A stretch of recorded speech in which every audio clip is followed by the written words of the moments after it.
आज मैं एक्सप्लेन करने वाला हूँ साल 1990 में आई फिल्म एरेक्नोफोबिया।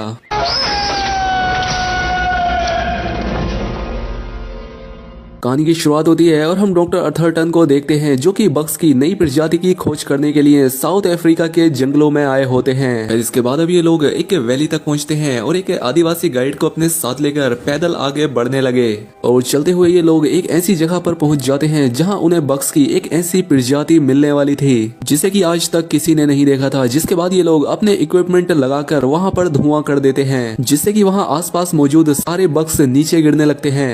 ये सभी लोग उन बग्स को इकट्ठा कर लेते हैं। जिसके बाद जब ये लोग यहाँ से निकल रहे होते हैं तो एक स्पाइडर उनके सामान के अंदर छिप जाता है। इसके बाद हमने जेम्स के कैमरा में जेरी को देखा जिसे कि तेज बुखार आ गया था, इसलिए वो आराम कर रहा होता है। लेकिन तभी वो सामान के साथ आया स्पाइडर उसके बेड तक चला जाता है। लेकिन इससे पहले जेरी कुछ समझ पाता उसे कीड़े ने उसे काट लिया जिससे जेरी वहीं पर अकड़ कर मारा जाता है। ये देखकर जेम्स को लगता है कि शायद ये बुखार से मारा गया, इसलिए वो उसकी बॉडी को पैक करके उसकी फैमिली के लिए भेजता है। और इस दौरान वो स्पाइडर भी उसके ताबूत में चला गया था। खैर अगले सीन में हमने देखा कि उस ताबूत को एक छोटे से टाउन के मुर्दा घर में लाया गया और उस ताबूत को जब यहाँ खोला गया तो हम देखते हैं कि उसकी डेड बॉडी की हालत बहुत खराब हो चुकी थी, वो पूरी तरह से सूख चुकी थी। और इस दौरान ताबूत के अंदर मौजूद वो स्पाइडर भी यहाँ से निकल जाता है जिसे कि एक क्रो उठाकर ले जाता है, लेकिन वो स्पाइडर उसे भी काट लेता है जिससे उस कोए की भी दर्दनाक तरीके से जान चली गई। फिर वो स्पाइडर उसी कोए के साथ एक बाड़े के पास गिरता है जहाँ पर कि रोज और मोली की फैमिली शिफ्ट हुई थी। यहाँ पर हमें पता लगा कि रोज एक डॉक्टर है, क्योंकि इस टाउन का डॉक्टर रिटायर होने वाला था तो उसकी जगह पर रोज यहाँ आया है। तभी रोज के पास उसका बेटा टॉम आता है और उसे एक स्पाइडर के बारे में बताता है जो कि उनके बॉक्स के साथ यहाँ पर आ गया होता है। और क्योंकि रोज और टॉम दोनों ही एरेक्नोफोबिया के शिकार होते हैं, यानी कि एरेक्नोफोबिया एक ऐसा डिसऑर्डर है जिसके होने से इंसानों को मकड़ी से डर लगता है। खैर अब रोज की वाइफ मोली उस छोटे से स्पाइडर को उसी बांध में छोड़कर आती है जहाँ पर कि वो जेरी के ताबूत में आया स्पाइडर भी मौजूद होता है। अब अगले दिन जब रोस टाउन के पुराने डॉक्टर सैम के पास पहुंचता है तो वो बताता है कि मैं अभी रिटायरमेंट नहीं ले रहा हूं। और ये सुनकर रोस पूरी तरह से शॉक्ड हो जाता है क्योंकि वो इसी काम के भरोसे तो अपनी पूरी फैमिली को लेकर यहाँ पर आ गया था, क्योंकि सैम ने कुछ दिन पहले ही उससे रिटायरमेंट के बारे में बोला था। और अब रोस उसकी ये बात सुनकर पूरी तरह से निराश हो जाता है और जब वो बाहर आता है तो उसे यहाँ एक पुलिस ऑफिसर मिलता है जो कि उसकी गाड़ी नो पार्किंग में खड़ी होने की वजह से उसका चालान कर देता है। लेकिन तभी यहाँ पर मार्गरेट आकर उस चालान को फाड़ देती है और कहती है कि ये हमारे टाउन के नए डॉक्टर हैं, इसलिए इन्हें इस टाउन के बारे में ज्यादा जानकारी नहीं है। इसके बाद वो डॉक्टर रोस से अपने साथ अपने घर चलने को कहती है। वो उसे बताती है कि डॉक्टर सैम ने मेरा इलाज करने से मना कर दिया है, इसलिए मैं चाहती हूँ कि तुम मेरा इलाज करो। और इस चीज के लिए रोज तैयार हो जाता है। खैर अब घर पहुंचकर रोज अपनी वाइफ मोली को डॉक्टर सैम के बारे में बताता है जिससे वो भी काफी परेशान हो जाती है। लेकिन रोज उसे समझाता है कि सब ठीक हो जाएगा क्योंकि हमारे पास अभी भी एक पेशेंट है। खैर अब अगले दिन जब मार्गरेट रोज के पास पहुंचती है तो उसने उसे बताया कि आपका ब्लड प्रेशर नॉर्मल से थोड़ा ज्यादा है, लेकिन फिर भी वो कंट्रोल में है, इसीलिए तुम्हें सैम की दी हुई पिल्स लेने की जरूरत नहीं है। इसके बाद मार्गरेट रोज को बताती है कि मैं एक पार्टी करने वाली हूँ और इसीलिए वो उसे भी इनवाइट करती है। और इसके बाद वो यहाँ से चली जाती है। वहीं हम दूसरी तरफ मोली को देखते हैं जो कि अपनी बांध में जाती है। यहाँ पर उसे काफी सारे जाले स्पाइडर वेब्स नजर आए जिन्हें देखकर वो काफी हैरान हो गई। वो इन वेब्स की पिक्चर भी लेती है। खैर अब डिनर के टाइम पर मोली रोज से मार्गरेट के बारे में पूछती है। रोज उसे बताता है कि हाँ वो काफी अच्छी है और उसने मेरे लिए एक पार्टी भी रखी है। ये सुनकर जेनी काफी खुश होती है और फिर वो रोज को अस्पताल में मौजूद उन जालों के बारे में बताती है और उन्हें देखने के लिए भी कहती है। लेकिन रोज वहाँ जाने से साफ इनकार कर देता है क्योंकि वो मकड़ियों से बहुत डरता है। लेकिन मोली उसे समझाती है और अपने साथ बांध में ले जाती है। यहाँ जब रोज चेक करने के लिए ऊपर चढ़ा तो वो नीचे गिर जाता है जिससे वो और भी ज्यादा डर गया और यहाँ से चला जाता है। तभी हम देख पाते हैं कि यहाँ पर उस स्पाइडर ने अंडे दे दिए हैं जो कि इस जेनिंग्स परिवार के लिए अच्छी बात तो नहीं थी। इसके बाद हम मार्गरेट की पार्टी का सीन देखते हैं जहाँ पर कई सारे लोग डॉक्टर रोस को काफी पसंद कर रहे थे और ये चीज डॉक्टर सैम को बिल्कुल भी पसंद नहीं आ रही थी। वहीं हमने बांध का सीन देखा जहाँ पर उस स्पाइडर के अंडों से बहुत सारे बेबी स्पाइडर बाहर आ गए थे। वो सभी स्पाइडर अब टाउन की तरफ बढ़ने लगे थे। वहीं हम देखते हैं कि पार्टी खत्म होने के बाद एक स्पाइडर मार्गरेट के घर के अंदर भी चला जाता है। वो उसके लैंप में छिप जाता है और जैसे ही मार्गरेट लैंप को बुझाने की कोशिश करती है वो उसके हाथ पर गिरकर काट लेता है।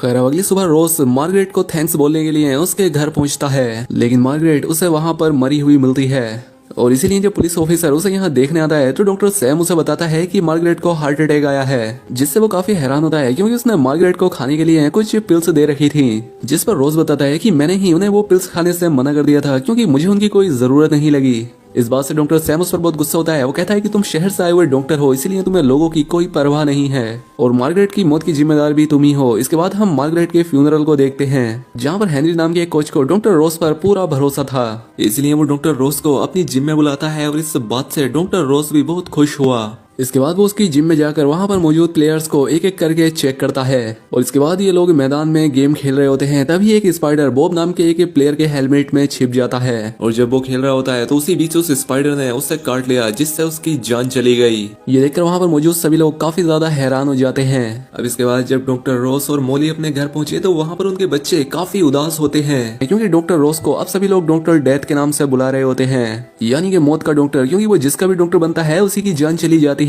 वहीं दूसरी तरफ हमने डॉक्टर सैम को देखा जो कि एक्सरसाइज कर रहा होता है। तभी एक स्पाइडर उसके शूज में आकर छिप गया और जैसे ही डॉक्टर सैम उस जूते को पहनता है वो मकड़ी उससे काट लेती है, लेकिन उस मकड़ी को भागते हुए सैम की वाइफ देख लेती है। अब सैम की हालत खराब होने लगी, इसीलिए उसकी वाइफ ने डॉक्टर रोस को कॉल किया, लेकिन जब तक रोस डिटेक्टिव के साथ वहां पहुंचता रोस की जान जा चुकी थी। इस बात पर डिटेक्टिव को भरोसा नहीं होता, क्योंकि ये बात हैरान करने वाली थी कि एक मकड़ी के काटने से कोई मर कैसे सकता है, और इसीलिए वो रोस को इस बात की जांच करने के लिए कहता है। और अब यहाँ पर सैम के मरने की वजह से रोस टाउन का डॉक्टर बन जाता है और इस बात से उसकी फैमिली भी काफी खुश होती है। खैर अब अगले सीन में हम डॉक्टर रोस को देखते हैं। वो डिटेक्टिव को कॉल करता है और टाउन में मरे हुए सभी लोगों को इन्वेस्टिगेट करने के लिए उन्हें मोर्ग से निकालने के लिए कहता है। डिटेक्टिव उसे परमिशन दे देता है। इसके बाद रोस डॉक्टर जेम्स का नंबर निकालता है, उन्हें कॉल करके बताता है कि हमारे टाउन के कुछ लोग एक स्पाइडर के काटने की वजह से मर रहे हैं। जेम्स कहता है कि ऐसा भी तो हो सकता है कि वो लोग मकड़ी के काटने के डर की वजह से मर गए हों, लेकिन जब उसे टाउन का नाम बताता है तो उसे याद आता है कि उसका कैमरामैन यानी कि जेरी भी इसी टाउन से था, इसलिए वो रोज की मदद करने के लिए तैयार हो जाता है और इसके बाद अपने असिस्टेंट क्रिस को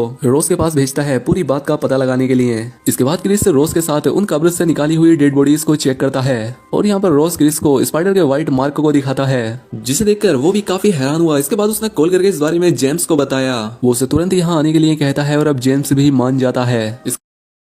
क्रिस और डिटेक्टिव के साथ डॉक्टर सैम के घर पहुंचा, जिसके बाद ये सभी लोग यहाँ पर उस स्पाइडर को खोजने लगे। अब यहाँ पर इन्हें वो स्पाइडर मिल नहीं रहा था, लेकिन जब एक पुलिस ऑफिसर फूड का पैकेट चेक करता है तो उसे उसमें एक मरा हुआ स्पाइडर मिलता है, जिसे देखकर वो बहुत डर जाता है। लेकिन क्रिस जब उस स्पाइडर को देखता है तो वो कहता है कि हमें इस पर रिसर्च करने के लिए ये स्पाइडर हमें जिंदा चाहिए। खैर अब क्रिस और रोस जब उन स्पाइडर को ढूंढ रहे होते हैं तो एक स्पाइडर क्रिस पर अटैक करने की कोशिश करता है, लेकिन वो बच जाता है और जल्दी से क्रिस उस स्पाइडर को जिंदा पकड़ लेता है। फिर हम देखते हैं कि जेम्स भी यहाँ पर पहुंच जाता है और इसके बाद ये लोग उस स्पाइडर पर रिसर्च करते हैं। अब इन्हें ये चीज कंफर्म हो जाती है कि ये स्पाइडर एक सोल्जर है और उसी प्रजाति का है जो कि जेम्स को अफ्रीका के जंगलों में मिली थी।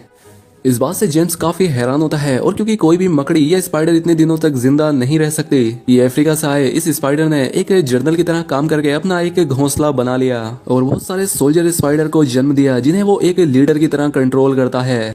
और उसने एक क्वीन भी खुद ही बनाई है, और अगर इसीलिए इन स्पाइडर को ना रोका गया तो इनकी जनसंख्या बढ़ती जाएगी, जिसके बाद इस टाउन के साथ ही साथ और भी टाउन खाली होने लग जाएंगे। जिसके बाद जब डॉक्टर जेम्स रोज के क्लिनिक से जा रहा होता है तो उसकी नजर वहां पर लगे फोटोज पर पड़ती है, जिसमें कि रोज के घर की बाहर की फोटो और उसके घर के उस बांध में मकड़ी के जालों की फोटोज भी होती है, जिससे वो समझ जाता है कि मकड़ियों का घोंसला यहीं पर है। इसलिए वो उस पुलिस ऑफिसर को उस बांध में चलने के लिए कहता है। वहीं दूसरी तरफ हम रोज को देखते हैं जो कि क्रिस के साथ अपने एक पड़ोसी के वो इन्हें इस इमरजेंसी के बारे में बताने की कोशिश करता है, लेकिन वो देखता है कि इर्व और उसकी वाइफ दोनों ही मारे जा चुके हैं, जिससे कि रोज बहुत ही ज्यादा डर जाता है। वहीं दूसरी तरफ हम जेम्स को देखते हैं जो कि बाढ़ में लगे हुए उन वेब्स को देखता है। वो पुलिस ऑफिसर से रोज और क्रिस को बुलाकर लाने के लिए कहता है। वहीं दूसरी तरफ जब क्रिस और रोज टाउन के मैप को चेक करते हैं तो उन्हें ये चीज कंफर्म हो जाती है कि इन स्पाइडर्स का घोंसला रोज के घर के आसपास ही है। इसीलिए वो बहुत ही ज्यादा डर जाता है और अपनी फैमिली को बचाने के लिए अपने घर की तरफ निकल पड़ता है। वहीं वार्ड में हम जेम्स को देखते हैं जो कि जनरल स्पाइडर को पकड़ने के लिए उसे बुलाने की कोशिश करता है,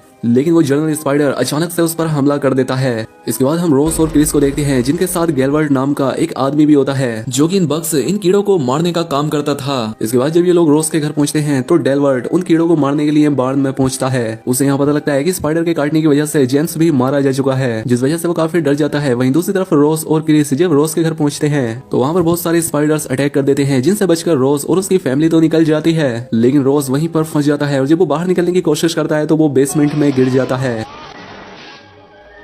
जहाँ पर वो देखता है कि बेसमेंट में भी इन स्पाइडर का एक घोंसला है। तभी क्वीन स्पाइडर उस पर अटैक करने की कोशिश करती है, लेकिन वो एराक्नोफोबिया का शिकार था, इसलिए वो बहुत डरने लगता है और हेल्प के लिए चिल्लाने लगता है, लेकिन फिर भी वो अपने डर को रोकते हुए उन स्पाइडर का सामना करता है। तभी क्वीन स्पाइडर उस पर अटैक कर देती है, लेकिन वो उसे बिजली के बोर्ड की तरफ फेंक देता है, जिससे क्वीन स्पाइडर जलकर बुरी तरह से मारी जाती है। और तभी रोज की नजर वहाँ पर मौजूद स्पाइडर के अंडों पर पड़ती है, इसलिए वो उन्हें जलाने की कोशिश करता है, लेकिन अचानक से उसके सामने जनरल स्पाइडर आ जाता है, जिसे देखकर रोज काफी ज्यादा डर जाता है और वहीं पर पड़े फर्नीचर के नीचे वो दब गया। लेकिन फिर भी उसने किसी तरह से बाहर आकर उस स्पाइडर को जलाने की कोशिश की, लेकिन तभी वो उस पर अटैक करता है और काटने के लिए आगे बढ़ता है, लेकिन रोज उसे जल्दी आग में फेंक स्पाइडर उस पर अटैक करने के लिए आता है, लेकिन रोज एक नेल गन से उस पर अटैक कर देता है, जिससे वो जलता हुआ स्पाइडर अपने अंडों से जाकर चिपक जाता है और उसके साथ वो अंडे भी जल जाते हैं। और उसी वक्त वहाँ पर डेलवर्ट पहुंचकर रोज को वहाँ से बाहर निकाल लेता है। इसके बाद रोज बाहर आकर अपनी फैमिली से मिला और वो उन्हें सही सलामत देखकर काफी खुश हुआ।